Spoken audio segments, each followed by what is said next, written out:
Well, my name is Ronnie Kedar. I live here on Nativa Sara, a village, in fact the closest village to the border. Our homes are about 700 meters from the border. Our greenhouses reach up to 50 meters from the border. We've been living here since 1982 after being relocated from the northern Sinai after the peace treaty with Egypt. Most of us work here in agriculture. I have 2 children living on the village, 7 grandchildren, and enjoying the life in this community very much. The past 8 years have been very stressful, a completely different story. We have been under constant threats of missiles and rockets launched from the Gaza Strip. They've hit homes, hit greenhouses. We even had one direct hit when one of the girls on the village was killed. In fact, she was my daughter's closest friend, and we miss her very dearly.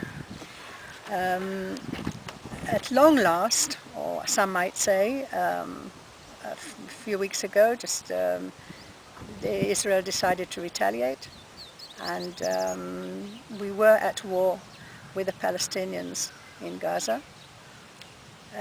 Life was very, very stressful here.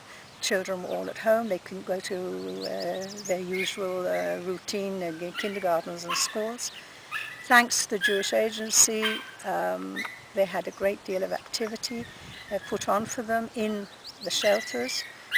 Artists came to perform. They had a lot of outings. They were sent out as groups, sent out of the Moshav on different activities. And I know for a fact that all this was done with the help of funds raised by the Jewish Agency. For the future, the big question mark is ahead of us.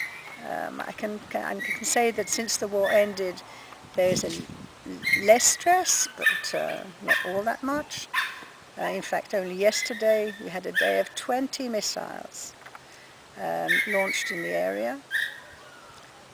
I can just give you an example of going for a walk with my young grandchildren and having to, every step of the way, having to bear in mind, what am I going to do if there is an alert? Every sound, can be a car door closing, will make us jump because we're not sure whether what that was. We find the children often just hearing someone put down a plate and say, "What's that?"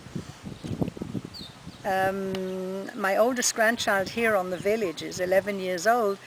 He's afraid to sit in a room by himself. He has to have some grown-up nearby.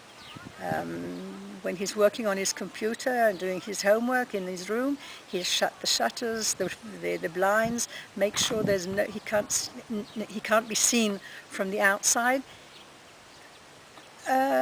Definitely constant fear. That is our life here. We are hoping for a better future. The community is a very strong community and people don't want to leave it. We manage to gain strength from one another.